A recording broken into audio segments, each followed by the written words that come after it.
Debbie in St. Albert has been holding on for quite a while. Debbie, go ahead. You're on with the Premier. Hi, Premier. Thank you for taking my call.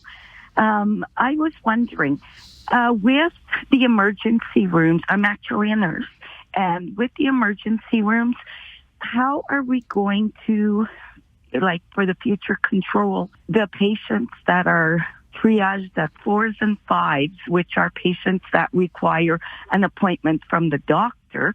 How in the world can we control that so that we're not inundating the emergency rooms with those type of patients instead of like the real emergency patients?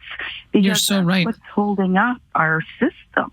You're so right. One of the things that we're doing is that we're building a lot more urgent care centers. And so we've got 8 of them planned to create a different door for people to go through. If you've got a little stitch that you need to have, or maybe you've broken an arm, or maybe you need an x-ray, we want to create other places for people to go so that if you've been in a car accident or you've had a cardiac event or some kind of serious acute condition, you can get into and be seen right away. We also know that we need to have a more robust primary care system so that if you've got a team practice and you've got something wrong, you can call a doctor or a member of that team and maybe get a prescription rather than having to go to the emergency.